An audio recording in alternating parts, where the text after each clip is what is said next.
Okay, our next topic, it's getting a lot of attention if you look at the press and some of the world's largest companies, specifically in consumer packaged goods and retail. And I think the reason they're getting a lot of pressure is a lot of activist investors are invested in customers like Nestle and Unilever and Kraft and others are being taken over by private equity. And they're demanding dramatic changes in the way companies operate, specifically around cost cutting, savings, et cetera. So the concept called zero-based budgeting, which I remember from college, and as a seasoned professional, it's a very long time ago. So I didn't think it was anything new, but apparently when you look at the earnings report at companies like Kellogg's, or you hear from the CFO where she talks about at Diageo, dramatic savings that are going to be put back into the business. It really is a whole transformational effort that are being done by our strategic consultancies with some of the world's largest companies. And it's not just CPG retail firms. Last week we saw a big announcement from Verizon, a large telecom company like Globe, the largest wireless provider, talking about predicting a $10 billion savings through the use of zero-based budgeting. So to tell us more about zero-based budgeting, our friend Lalit.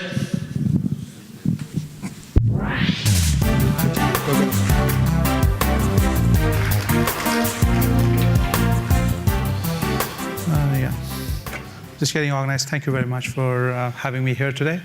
So what I've got is maybe a bit of an overview of what ZBB is, and then we can talk about some of the myths which are circulating around that and just how do we see that in the right way and so on. So without further ado, maybe I just start with that. Thanks.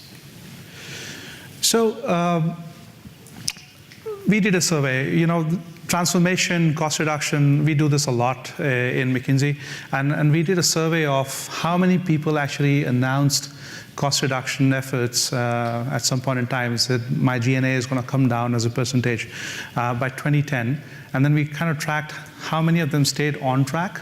And you can see in 4 years is a massive fallout, right? And even in the 62 that are actually remaining out here, there are a few which are still growing. They're not able to control it or keep it at the same level. They still need to kind of give up something there. And then there are some survivors, and there are obviously some stars. So what really gives, and we try to look at who were these winners who did this consistently over year after year after year, and what did they actually have in common. And there are a few themes which are there out there, and maybe I would touch upon a few of them. The first one is go bold. And what that does is, if you say, I'm going to do 6% or 7% when I did 3% a year, it's really a wash. You can't figure it out. There is no way to track it that minutely and clearly in the system. But when you say 20%, things need to change. Your operating model has to change. There's something major which has to be done in terms of rethink on how you go about it. And it also can't be done alone. It is not a function thing. It's not an island. It can't be done by one BU. It's basically a collective exercise. So you get the power of everybody behind it, you get top management support and sponsorship, and it's big money. So when you kind of think about this, these people who kind of survived went bold, talked about it, communicated down the line, and made it happen, right? So that's one big thing out there. The second one, which I would say is a clear metric of truth. So it's not like everybody declaring their independent victory, but when it comes down to the sum total of it, you can't see it on the bottom line. That happens a lot. Procurement routinely kind of sometimes, I would say routinely over commits, saying this is the amount I saved, but I really can't see it. So that's one thing where everybody is now linked to the accounting system, and that's the truth that everybody follows. So that's one other big thing out here. Incentives. It's incredibly important to have personal incentives, and in a cost reduction exercise, a lot of things get taken away. You become like a no-frills traveler compared to what you would have been. A lot of office supplies get reduced. A lot of things. These are basically personal nitpicks, actually. But what really needs to happen is you need to be bought into the exercise. And people who do that successfully really see the benefit of it, because then you become more, I would say, an entrepreneur or an owner rather than somebody who's an employee. So that makes a huge difference. Last one I would talk about is role modeling. And this has to come right from the top. I've seen people say we need to cut down costs, and then they go have a pretty nice lavish dinner somewhere, and everybody knows about it, or they take a flight junket trip somewhere, and people know about it. So it really needs to start from the top, and then it gets cascaded down, and the word goes very fast around this because people watch top management, top leadership all the time. So it's important to role model that. So what is zero-based budgeting? We've had that from the 70s. What exactly is it? And different people have different ideas about it. I'd like to share what mine is, and it's very concretely built on 5 things. So the first one is in terms of the mindset and behavior. It's very, very important to then flip the onus, right? So instead of saying, what should I cut? What we're asking people is, where would you like to spend? So don't tell me that I had this last year and now I need to add something on top of it. I'm really saying do a fundamental rethink. There are a lot of things which changed from last year to this year or last 5 years to now. What is going to change now, and how do you see the future, and where do you want to really invest? So think about that and think about how you want to invest in those cost areas. So that's one. The second one is around target setting, and we talked about it, right? So bold, rigorous budgeting, lots of monitoring, and there's a whole cycle, there's a whole team around it which gets together to do it. Sorry about that. Systematic visibility, and this I'll make it clear also in a couple of more places. There's one truth to everything, and it comes from the SAP system or the Oracle system or the ERP system that you're using. And Anaplan helps with that also. So it's really, really important to get that one truth out so that you know what's happening. Second thing is, it's not just enough to know that there is a gap from my plan. I think it's very important to also know why there's a gap in the plan. So what changed? Did the volume change? Or so P and Qs, right? Did the price change or the volume changed? Or did the mix change? Did my business somehow do differently here? So what's really the problem? And then we know, okay, how to solve that part. Is that an internal mistake? Is it an external pressure? How do I react to that, right? So, because this is not static. It's not like I made a plan and I'm going to hit it. It's everyday work, everyday life. You need to kind of go and see what's changed in the business environment. It's dynamic, so you need to figure out how to respond to it. And this helps bring that visibility, so that you can have an adult conversation sitting around and saying, look, okay, this is what happened. Maybe I dropped the ball on one, or this was not really my fault and something else has changed in the market dynamics here. So that's really helpful to get it.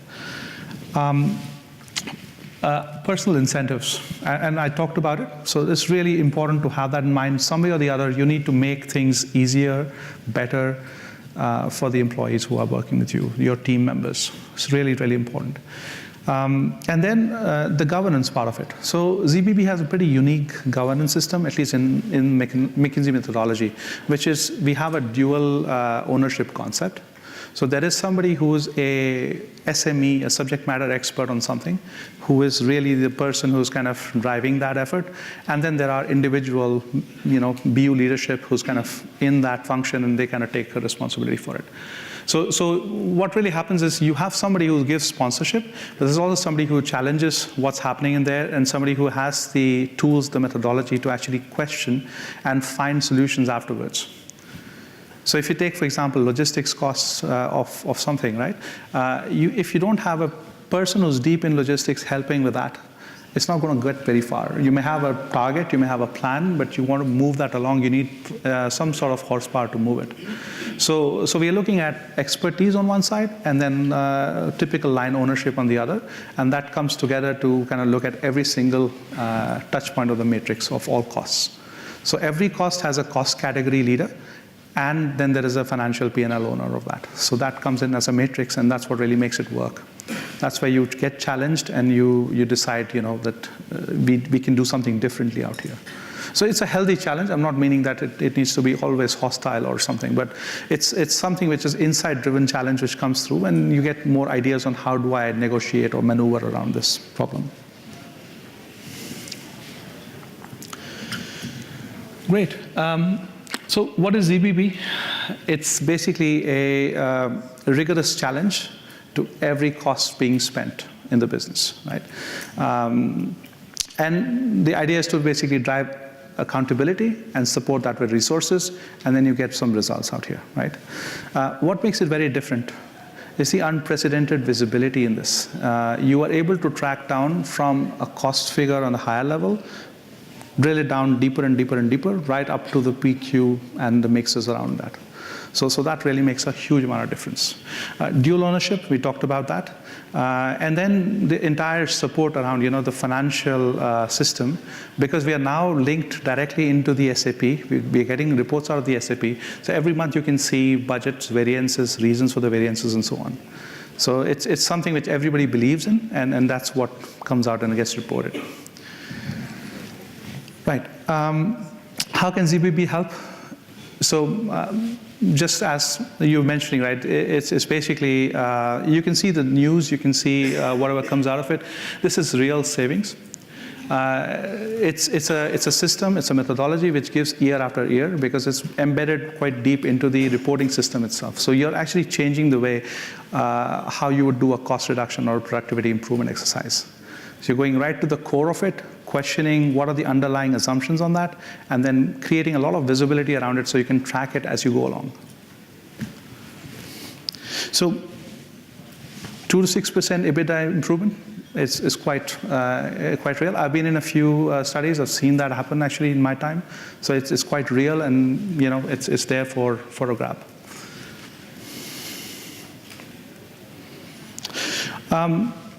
There has been criticism that ZBB was not sustainable, and the reason is coming up. So you have templates, and you got to fill in templates, and then there are more templates for that and all of that, right? And then you have basically the entire planning tool which sits on all of these Excels. Now, year one, maybe people knew how to run that, and people knew what goes in where and what's the logic and how does it actually kind of come about. But people change, they go to different jobs, new people come in, and business situations change also. So the way I made that particular template for that particular purpose is no longer true. I probably started a few more depots, or I had a few more products on my marketing side, or I did something else with my HR side.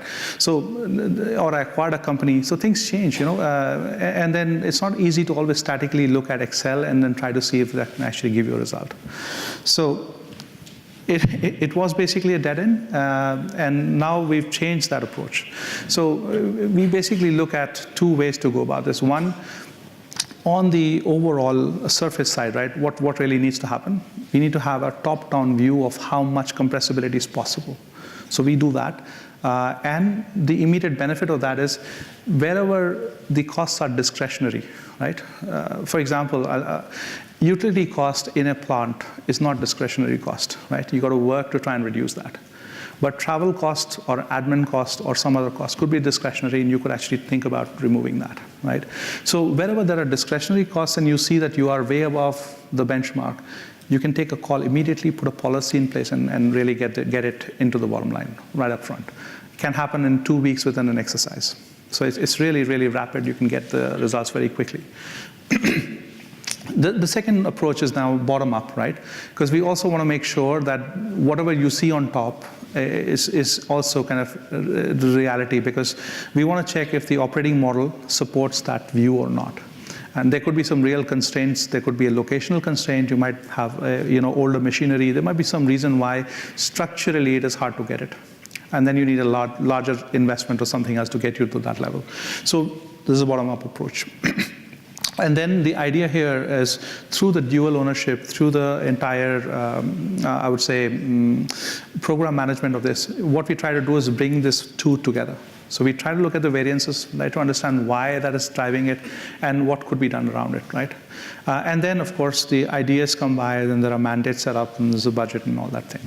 Good. So this is the first part of it. Great. So this is all done. Consultants have left. Now what, right? So what we try to do here is, let me show you the whole plan. So here, what we have done is we have basically got about 100 categories which are built into templates. So these are built on Anaplan, and we have, so any cost category you take, whether it's travel or it's utility costs or it is advertising or it's promotion or it's market research or something, we have a cost category template for it. We put that template and it sits right on top of SAP. right? So Anaplan sits on SAP, and we have the budget template on the Anaplan side. And it's then what happens is as you go along, the variance reports start coming in, the details are inside, and you kind of try and understand, okay, how does this look now, and what are the reasons behind it?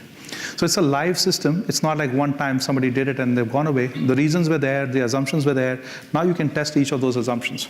Say, okay, I said there would be a cut because I thought I could squeeze this. I thought we were getting out of this business. I thought we were going to enter into this way.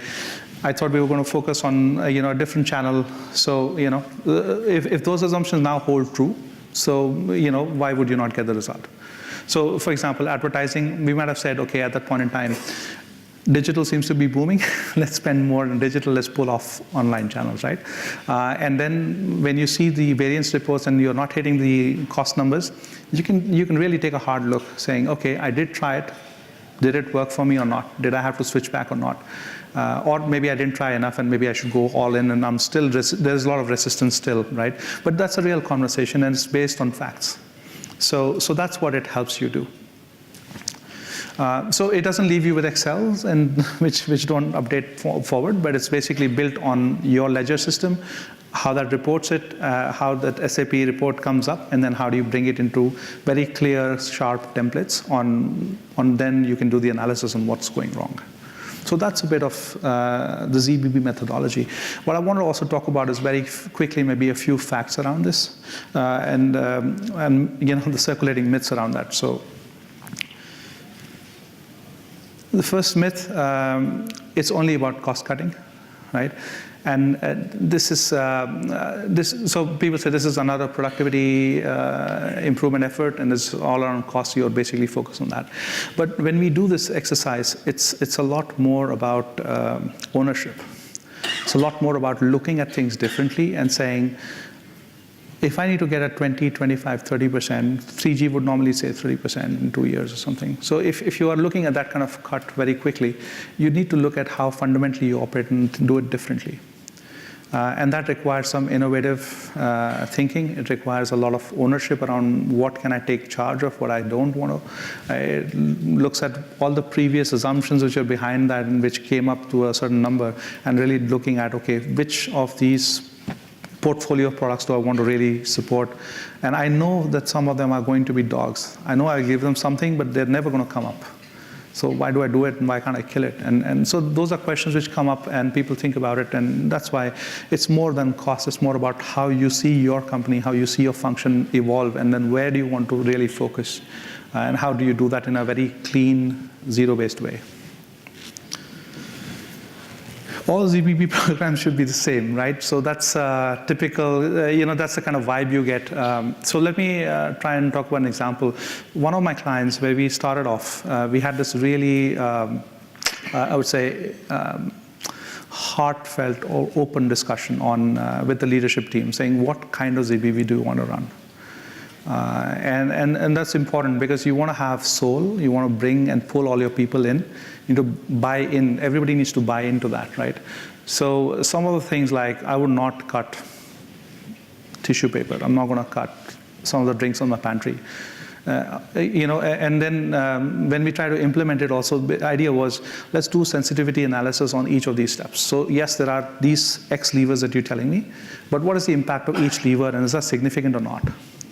So for example, on flights to certain destination, we figured out if you change the way you actually plan it, or you change from, say, we say, okay, 6 hours flight should be economy, for example, right? The 6 to 4 in their case didn't make that much difference. It really didn't make that much difference. And then the point was, why to do that? And the bigger lever then we found out was more about demand management. How many people go to the meeting? Should it be 2? Should it be just 1?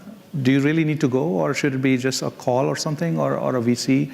So when people start looking at that, then they said, okay, look, let's not change the timing and the economy business kind of a thing. That's really counterproductive and also puts people off, and I save very little money on that. Let's talk more about how do we change the way we do our business? Why do we need to travel every time? Why do 3 of us need to travel for that? Why can't 1 person travel and all that? So then they kind of set norms for it, and that was much more impactful than what would have just happened with a typical So it's important really to think about what happens, because then people are friends who've done ZBB exercises, and they come and say, man, you're in for it, right? It's really going to be bad. But that's where you set your thing. I'm not going to go after pennies. I want to really look at the big problems, the big costs, and I want to put our intellectual manpower behind those issues and not everything else. So that helps. Yeah, flips the burden of proof. So, we talk about it's just another kind of aggressive version of productivity initiative. No, we are really asking very truthfully, honestly, saying, where would you like to spend? What would you like to spend on, right? So that's, sorry, just a second. I think this is important. Typically, year after year, when people do cost reduction exercises, it's very, very, very straightforward, right? I do the Pareto. I figure out these are my 80% of the costs, I go at them, right? Somebody has gone at it before. People have done this year after year after year because that's what they understand. What remains is then the underbrush, right? So the grass looks a bit longer than what it should be. And if you actually cut that, it's low intensity, low effort, and you can actually save a lot. And you have the visibility now to really see that and do it. So that's a big difference, I think, in terms of the focus also. You're looking more widespread. You're looking for gains, and you're looking at that because you're able to challenge your thinking and say, okay, what do I really want here? And I don't care where it comes from, but it has to be a fundamentally different way of looking at things. ZBB is a static methodology. Like I said, it really changes next year. And it's important to understand, because if you had a plan and we said, look, and a lot of times it comes out, right?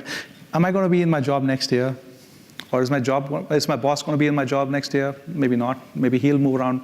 Or maybe we'll just go and acquire somebody, or we'll get acquired, right? There are so many issues around, So it's important to kind of think about how do you stay on track? How do you plan? How do you, just manage all the changes which happen? Because that's business and that's life. It's going to be different next year, and a lot of your assumptions might get changed, but there is a way to adapt to it and move on. So that actually is helped in this way. The last maybe important point is around reinvestments. It's a close one. Sometimes people say, like, for example, maintenance. Yes, we saved a bunch of costs here, but I want to now invest I want to build something new in this area, and I've been thinking about it for like last 3 years, and I would like the money. And it's